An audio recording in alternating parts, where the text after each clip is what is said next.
नमस्कार. उद्या आहे अंगारकी संकष्टी चतुर्थी. कोणत्याही परिस्थितीत आईने मुलासाठी लावा इथे एक असा दिवा. मुलांवरील सर्व संकटे, विघ्न हे दूर होतील. अभ्यासामध्ये, नोकरीमध्ये यश मिळेल, त्यांची प्रगती होईल. तर असा हा दिवा कोठे लावायचा आहे आणि कोणत्या वेळेत लावायचा आहे, सविस्तर माहिती आपण या व्हिडिओमध्ये बघणार आहोत. त्यामुळे व्हिडिओ स्किप न करता शेवटपर्यंत बघा. माहिती आवडल्यास लाईक, शेअर, सबस्क्राईब करून बेल आयकॉनला आवर्जून प्रेस करा आणि कमेंट बॉक्समध्ये ओम गण गणपती नमः लिहायला अजिबात विसरू नका. कोणत्याही कार्याची सुरुवात प्रथमेश गणपती बाप्पांच्या स्मरण करूनच केली जाते आणि पूजनाने केली जाते. जे कार्य हाती घेतलेले आहेत ते निर्विघ्नपणे पार पडावे, अडथळे, संकटे, समस्या दूर व्हाव्या, अडचणी दूर व्हाव्यात आणि कार्यसिद्धी ही यशस्वी ठरावी यासाठी गणपती बाप्पांचे आवाहन केले जाते. विघ्नहर्ता हा सुखकर्ता गणपती बाप्पा यांची कृपा आपल्यावर लाभावी यासाठी विविध उपासना देखील केल्या जातात. आणि यामधीलच महत्त्वाचे हे व्रत म्हणजे चतुर्थीचे व्रत शुभफलदायी मानले जाते. मराठी वर्षाचा वैशाख महिना हा सुरू आहे.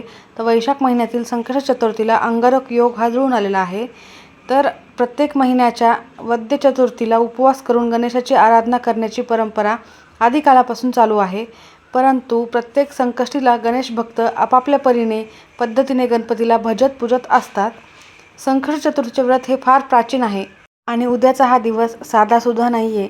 मैत्रिणींनो, अत्यंत महत्त्वाचा हा दिवस आहे आणि फक्त असा एक दिवाच आपल्याला लावायचा आहे. दिवा हा सकारात्मकतेचे, ज्ञानाचे प्रतीक आहे. त्यामुळे तुम्हाला हे काम करायचेच आहे. संकष्टी चतुर्थीचे व्रत हे हजारो वर्षापासून भारतवर्षात अगदी निष्ठेने पाळले जाते. यातूनच या व्रताची थोरवी दिसून येते. कोट्यावधी गणेश भक्त या दिवशी उपवास करतात.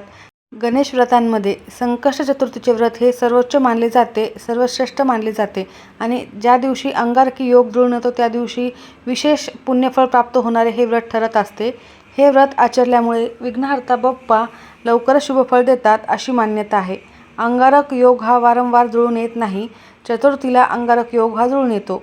ही दुर्मिळ बाब मानली जाते. त्यामुळेच या दिवसाचं महत्त्व हे अनेक पटीने वाढलेलं असतं बरं का. म्हणून तुम्हाला या दिवशी हा उपाय करणे खूप फायदेशीर ठरणार आहे.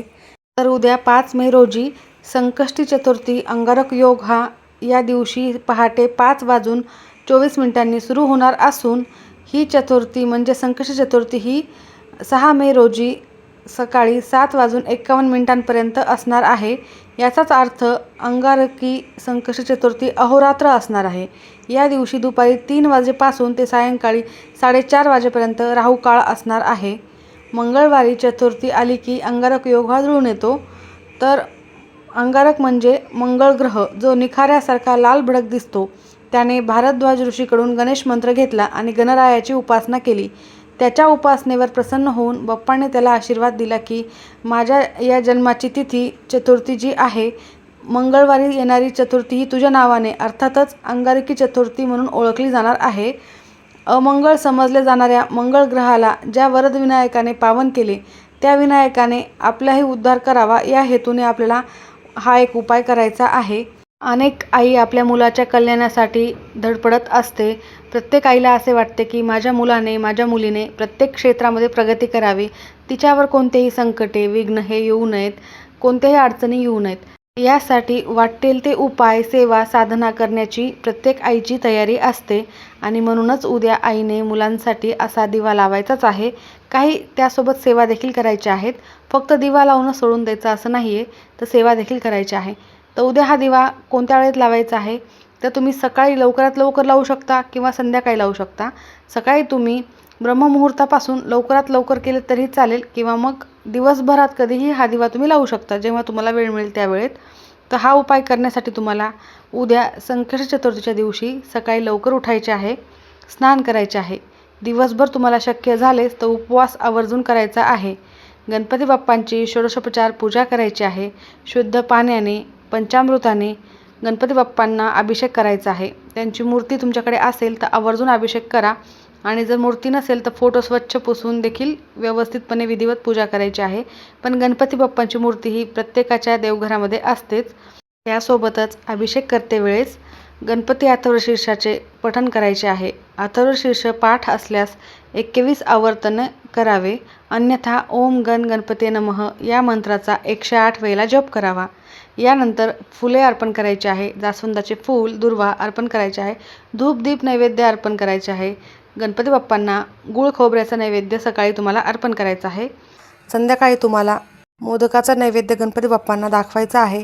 त्यानंतर चंद्रोदयाची वेळ पाहून त्यावेळेला गणपती बाप्पांची पूजा करून नैवेद्य दाखवून त्यानंतर आरती करून तुम्हाला उपवास सोडायचा असतो. तर तुम्हाला यासोबत अजून काही प्रभावी उपाय करायचे आहेत. छोटे मोठे काही उपाय देखील मी तुम्हाला या व्हिडिओमध्ये सांगणार आहे. ही पूजा केल्यानंतर तुम्ही गणपती मंदिरात जायचे आहे. म्हणजे तुम्ही जेव्हा सकाळी पूजा करणार आहात त्यानंतर तुम्हाला वेळ असेल तर तुम्ही नक्कीच गणपती बाप्पांच्या मंदिरात जावे. त्यानंतर तुमची मनोकामना गणपती बाप्पांना सांगायची आहे. गणपती बाप्पांच्या डोक्यावर दुर्वा अर्पण करायच्या आहेत. तर तुम्हाला 21 दुर्वांची जुडी ही गणपती बाप्पांच्या डोक्यावर अर्पण करायची आहे. त्यासोबतच तुम्हाला अक्षता देखील घेऊन जायच्या आहेत थोड्यासोबत आणि त्या देखील तुम्हाला त्या दुर्वासोबत गणपती बाप्पांच्या डोक्यावर अर्पण करायच्या आहेत.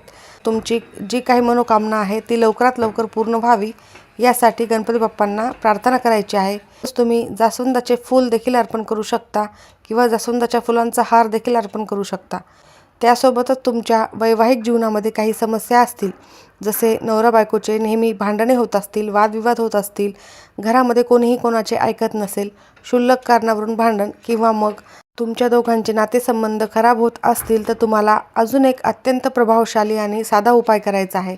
तुम्ही बघितलंच असेल, लग्नाच्या वेळेला देखील सर्वप्रथम गणपती बाप्पांचीच पूजा करून मुहूर्त केला जातो. त्याप्रमाणेच गणपती बाप्पांना सर्व संकटे दूर करणारे देवता मानले जातात.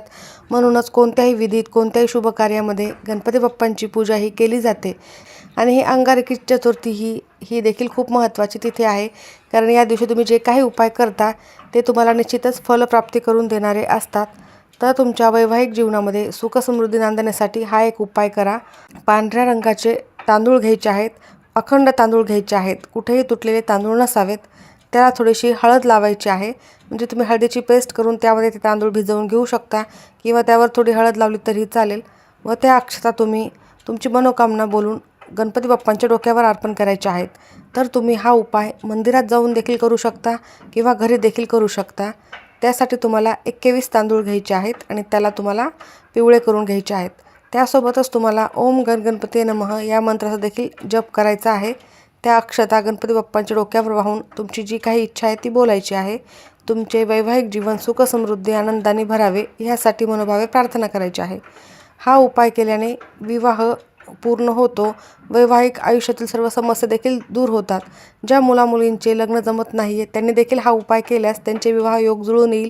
आणि ज्यांच्या विवाहामध्ये काही अडचणी आहेत, नवरा बायकोमध्ये भांडणे असतील, त्यांनी हा उपाय केल्यानंतर त्यांच्या वैवाहिक जीवनामध्ये सुखसमृद्धी नांदेल. त्यानंतर आपल्याला हा मुलांसाठी देखील उपाय आवर्जून करायचा आहे. असे केल्याने तुमच्या मुलांची प्रगती ही निश्चितच होणार आहे. तर तुम्हाला हा उपाय करण्याचा उत्तम वेळ मी या व्हिडिओमध्ये सांगत आहे. तुम्ही कधीही करू शकता, परंतु तुम्हाला शक्यच झाले तर तुम्ही सकाळी लवकर उठून ते 10:30 वाजेपर्यंत सकाळी हा उपाय करण्याचा जास्त प्रयत्न करा. नाही शक्य झाले तर तुम्ही संध्याकाळी 6:30 वाजल्यापासून ते रात्री 9:30 वाजेपर्यंत कधीही हा उपाय करू शकता. दिवा हे मांगल्याचे आणि ज्ञानाचे प्रतीक आहे. तर तुम्ही हा उपाय तुमच्या घरातील लहानातल्या लहान मुलांपासून ते मोठ्यांपर्यंत सर्वांसाठीच करायचा आहे. तुमच्या घरामध्ये मुलं असो किंवा मुली दोघांसाठी देखील हा उपाय तुम्हाला करायचा आहे. तुमचे मुलं जर बाहेर गावी गेलेले असतील, तुमच्याजवळ नसतील, तरीही तुम्ही हा उपाय त्यांच्यासाठी घरी करू शकता. आपली मुलं काही सांगितलेले ऐकत नाही, सतत हट्टीपणा चिडचिडपणा करत असतात किंवा सतत आजारी पडत असतील किंवा मग तुमच्या मुलांना नजर दोष झालेला असेल, नजर लागलेली असेल. काही लोकांची नजरबाधा झाल्यानंतर देखील मुलांना अनेक प्रकारच्या समस्या भेडसावत असतात. त्यासोबतच तुमची मुलं जर भित्री असतील किंवा घाबरट असतील असे देखील असल्यामुळे तुम्हाला हा उपाय करायचाच आहे. तुमची मुलं ऐकतही नसतील तरी हा उपाय तुम्हाला करायचा आहे.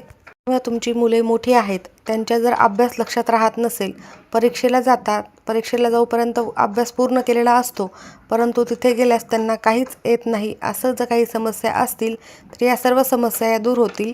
कारण गणपती बाप्पा हे ज्ञानाचे देवता आहेत आणि बुद्धिदाता देखील आहेत. त्यासोबत दिवा देखील ज्ञानाचे प्रतीक आहे. म्हणून आईने हा उपाय आवर्जून मुलासाठी अंगारकी संकष्टी चतुर्थीला करायचा आहे. याची 100% फळप्राप्ती तुम्हाला होणार आहे. जर तुमच्या घरामध्ये सुतक असेल तर हा उपाय कोणालाही करता येणार नाही. स्त्रियांना मासिक धर्म असेल तर त्यांनी सोडून त्या मुलांच्या वडिलांनी हा उपाय केला तरीही चालेल, किंवा मग मुलांनी स्वतः, जर मुले मोठे असतील तर त्यांनी स्वतः देखील हा उपाय केला तरीही चालेल. कारण गणपती बाप्पा हे इच्छापूर्तीचे देवता आहेत. अगदी सहजच साध्या म्हणजे सोप्या भक्तीने देखील गणपती बाप्पा हे लवकर आपल्याला प्रसन्न होत असतात. अगदी लहानातल्या लहान मुलांनी देखील साधी जरी इच्छा मागितली तरी ते लवकर पूर्ण करतात, आणि मोठ्यांनी देखील साधी सोपी भक्ती केली तरीही गणपती बाप्पा हे लवकर इच्छापूर्ती करत असतात. तर हा उपाय तुम्ही जेव्हा करणार असाल त्यावेळेत तुम्हाला गणपती बाप्पांची पूजा करून घ्यायची आहे.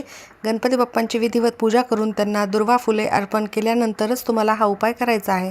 कोणताही उपाय करण्यापूर्वी तुमच्या देवघरातील दिवा प्रज्वलित असावा, देवासमोर उदबत्ती लावलेली असावी, आणि घरातील वातावरण हे सकारात्मक असायला हवे. त्यावेळी तुम्ही हा उपाय केल्यास तो लवकर फळ देतो. तर तुम्हाला उपायासाठी एक आसन टाकून गणपती बाप्पांच्या फोटोसमोर, मूर्तीसमोर किंवा तुमच्या देवघरातील देवांच्या समोर आसन टाकून बसायचे आहे. त्यानंतर एक मातीची पंती घ्यायची आहे. तर मातीची पंती ही तुम्ही आधी वापरलेली असेल ती घेतली तरीही चालेल.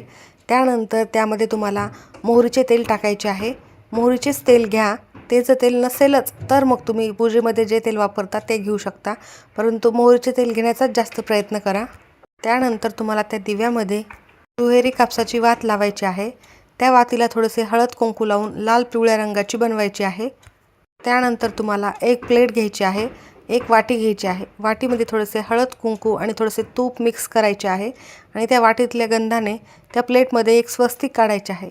स्वस्तिक हे पूर्ण काढायचे आहे. स्वस्तिकमध्ये 4 बिंदू, 2 कडाच्या लाईन देखील आवर्जून काढायच्याच आहेत. व त्यानंतर तुम्हाला हा दिवा त्या स्वस्तिकवर ठेवायचा आहे, आणि दिव्यामध्ये थोडीशी पिवळी मोहरी असेल तर ती टाका. जर पिवळी मोहरी नसेल तर तुम्ही काळी मोहरी टाकू शकता. त्यानंतर त्यामध्ये तुम्हाला 5 कापूर वड्या टाकायच्या आहेत. भीमसेनी कापूर असेल तर उत्तम, किंवा तुम्ही साधा कापुराच्या 5 वड्या त्यामध्ये टाकायच्या आहेत. त्यानंतर 5 अखंड काळी मिरी घ्यायची आहेत, ती त्या दिव्यामध्ये टाकायची आहेत. त्यानंतर दिव्याला थोडेसे हळद कुंकू लावायचे आहे, तो प्रज्वलित करायचा आहे. पुन्हा एकदा त्याला हळद कुंकू अक्षता वाहून घ्यायच्या आहेत, उदबत्ती ओवाळायची आहे, नमस्कार करायचा आहे. त्यानंतर तिथेच बसून तुम्हाला ओम गण गणपते नमः या मंत्राचा 108 वेळेला जप करायचा आहे. त्यासोबतच 1 वेळेला गणपती स्तोत्राचे पठण करायचे आहे. त्यासोबतच तुम्हाला गणपती अथर्वशीर्षाचे 21 वेळेला पठण करायचे आहे.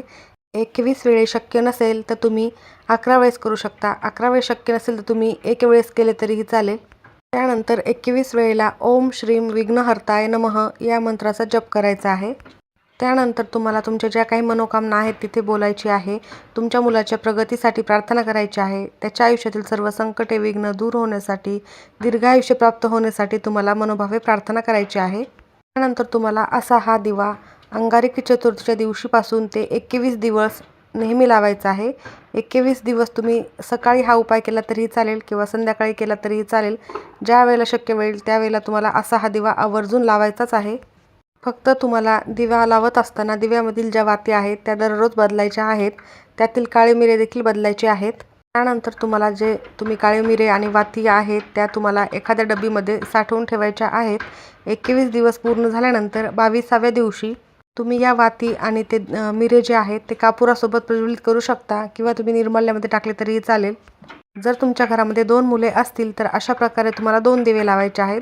एक मुलगा असेल तर एकासाठी असा दिवा लावायचा आहे. मुलगा असो किंवा मुलगी दोघांसाठीही तुम्हाला हा दिवा लावायचा आहे.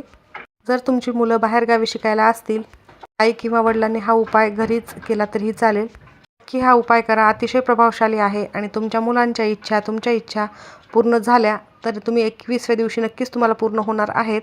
झाले तर मला नक्की कमेंटमध्ये आवर्जून सांगावे. अतिशय प्रभावी उपाय आहे. त्याचबरोबर या दिवशी चंद्रोदयाला अनन्यसाधारण महत्त्व आहे.